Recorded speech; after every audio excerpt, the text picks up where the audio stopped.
بسم اللہ الرحمن الرحیم۔ السلام علیکم، میں ہوں نعمان خان اور آپ دیکھ رہے ہیں میرا فیس بک اور یوٹیوب چینل۔ امید کرتا ہوں کہ آپ خیریت سے ہوں گے۔ ناظرین اکرام، تحریک عدم اعتماد کی ریجیکشن کے بعد جو صورتحال بنی ہوئی ہے اس پر ہم گفتگو کریں گے۔ سب سے پہلے کچھ چیزیں ایسی ہوتی ہیں جو کہ آپ اس میں بعد میں پچھتاتے ہیں۔ ساری اپوزیشن یہ بول رہی تھی کہ ہمارے جو ادارے ہیں وہ نیوٹرل ہو چکے ہیں، ہمارے ادارے جو ہیں وہ مکمل طور پر نیوٹرل ہو چکے ہیں اور ہمارا اعتماد ان پر ہے۔ مگر آج یہ کچھ اور آوازیں لگا رہے ہیں، آج یہ کہہ رہے ہیں کہ آپ کو صرف نیوٹرل نہیں ہونا بلکہ آپ کو کچھ اور بھی کرنا ہے۔ وہ کیا کرنا ہے؟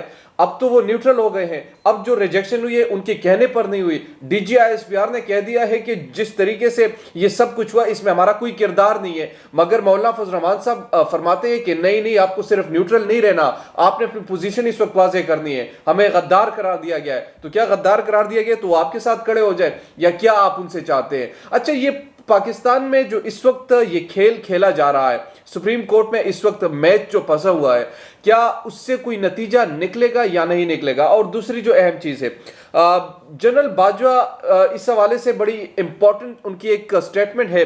امریکن جو جرنلسٹ ہے انہوں نے ایک سوال کیا ہے اور اس سوال کے جواب میں انہوں نے بڑی امپورٹنٹ بات کی ہے، وہ بھی میں آپ سے شیئر کرنے والا ہوں۔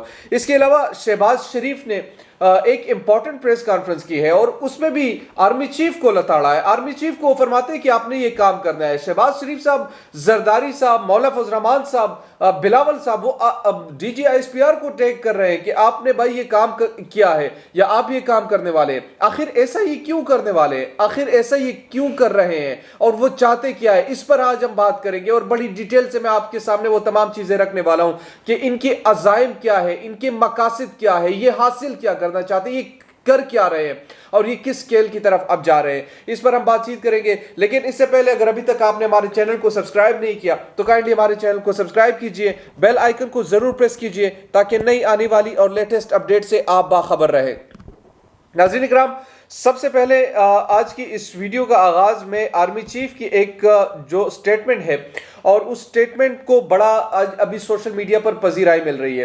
آپ کو یاد ہوگا وزیر اعظم عمران خان نے امریکہ کو ایبسولوٹلی ناٹ کہا۔ آپ کو یاد ہوگا وزیر اعظم عمران خان نے یورپی یونین کو خط کے حوالے سے دو ٹوک پیغام دیا۔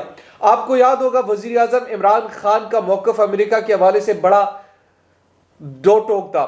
آپ کو یاد ہوگا وزیر اعظم عمران خان نے امریکہ پر روس کو فوقیت دی کیونکہ وہاں پر فائدہ ان کا تھا، چائنا پر فوقیت دے رہے کیونکہ وہاں پر فائدہ ہے۔ وہی بات جنرل قمر جاوید باجوہ صاحب کر رہے ہیں اور جنرل قمر جاوید باجوہ صاحب یہ بات کر رہے ہیں کہ اگر امریکہ ہمارے اوپر اس طریقے سے ہمارے ساتھ ریلیشن شپ نہیں چاہے گا تو پھر ہمیں بھی یہ اس سے کوئی نہیں روک سکتا کہ ہم دوسرے ممالک کی طرف جائے۔ یہ ویڈیو ذرا میں آپ کے سامنے تھوڑی سی آپ نے غور سے سننی ہے اور اس کو ذرا ایک منٹ آپ غور سے سنیں۔ China, of course, is our neighbor, is a very important neighbor, and has helped us in many ways. Our military cooperation with China is growing because we are denied equipment from the West. Many of the equipment deals which were concluded have been cancelled. So what do we do? I'll just give you an example. We bought T-129 helicopters from Turkey. It's a very good machine and the deal was signed. It's a defensive weapon, it's a gunship. But the engine was of American origin. So the Americans refused to give the third party certification. So what do? Either we wait or go somewhere else. Either go to Russia or go to China. We will prefer to maintain a balance. Similarly, we were making some 8 submarines and the Germans were supposed to give the engines and everything was done. And the last one, when the submarine was ready, the Germans refused to give us the engines. France has done the same, of course under the Indian pressure, because India is a big buyer. So what do? It is your responsibility to maintain the balance. If you are tilted towards one side outrightly, we'll find sources from where we can get weapons. اچھا، میں آپ کو بھی سمجھاتا ہوں کہ general Qamar Javed Bajwa صاحب کیا کہنا چاہ رہے تھے۔ جنرل قمر جاوید باجوہ صاحب نے مثال دے کر سنائی۔ ایک امریکن صحافی ہے، ان نے کویسچن کیا اور اس کویسچن میں انہوں نے فرمایا کہ آپ امریکہ کے ساتھ جو تعلقات ہے اس کو کس نظر سے دیکھتے ہیں، یا اس پر آپ اتنے فوقیت نہیں دیتے دوسرے کنٹریز پر دیتے ہیں؟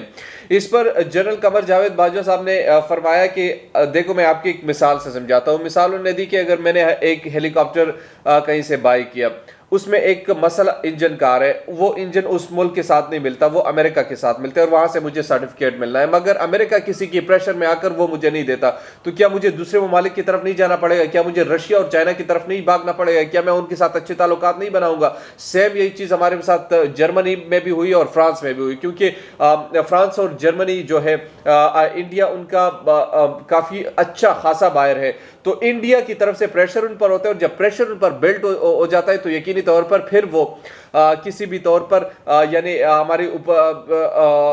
ہمیں اس طریقے سے پھر سپورٹ نہیں کرتا. تو یہ آپ پر فرض ہے، امریکہ کو یہ بول رہے ہیں کہ آپ پر فرض ہے کہ آپ جو بیلنس ہے وہ مینٹین کرے. انہیں بیلنس کا مینٹین کرنے کا کہا، اور انہیں یہ بھی کہہ دیا ہے کہ دیکھیں جی یہ جو وقت ہے اس وقت جو چل رہا ہے، اور اس کو آپ لنک کیجئے وزیر اعظم عمران خان کے اس وقت کی سٹیٹمنٹ سے جب امریکہ کو وہ ایبسولوٹلی ناٹ کہتے تھے. اس سٹیٹمنٹ کو آپ لنک کیجئے یورپی یونین کے ممالک کے جو خطوط کے حوالے سے انہیں بات چیت کی. اس سٹیٹمنٹ کو آپ اپنے ذہن میں رکھ کر رشیا کا دورہ یاد کیجئے وزیر اعظم عمران خان کا. اس سٹیٹمنٹ کو آپ اپنے ذہن میں رکھ کر چائنا کے ساتھ ہمارے جو تعلقات ہیں اور چائنا پھر امریکہ کے ساتھ جو تعلقات ہیں وہ یاد رکھیے گا.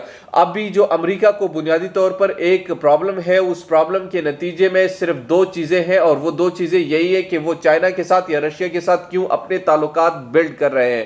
یہی چیز تھی جو ان سے برداشت نہیں ہو رہی تھی، اور یہی چیز اپنے ذہن میں جب ہوگی تو پھر آپ کو یہ جو اس وقت پاکستان کی سچویشن ہے یہ بھی آپ کو سمجھ آ جائے گی کہ سچویشن اب ان کے ماننے والا یہاں پر کوئی نہیں ہے. اگر قمر جاوید باجوہ صاحب بھی ان کو یہ کہہ رہے کہ اگر آپ ہمیں اس طریقے سے سپورٹ نہیں کریں گے تو ہمیں دوسرے ممالک کی جانب جانا پڑے گا.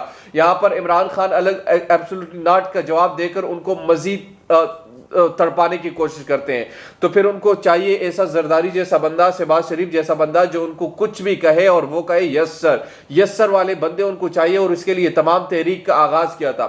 اس تمام تحریک کا جب وزیر اعظم عمران خان کو معلوم ہوا، اور جب انہوں نے NSC کا اجلاس میں اس میں ہماری ملٹری جو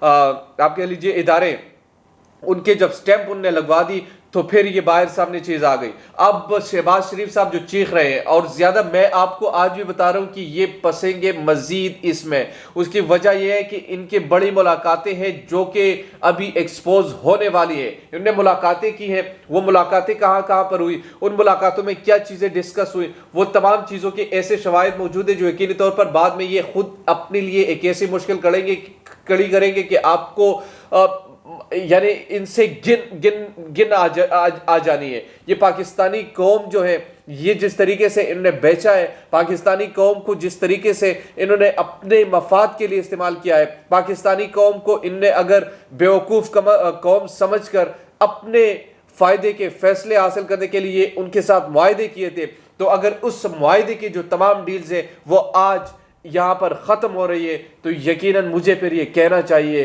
کہ جس طریقے سے یہ اس وقت جنرل قمر جاوید باجوہ کی سٹیٹمنٹ ہے اور عمران خان کی جو پوزیشن ہے وہ امریکہ سے کسی بھی صورت پر برداشت نہیں تھی، اور اسی کے نتیجے میں آج یہ تمام چیزیں ہو رہی ہیں. یہ وہ تمام ڈیٹیلز تھی جو میں نے آپ کے سامنے رکھی. اس کے ساتھ مجھے یا نعمان خان کو دیجیے اجازت. اللہ نگہبان.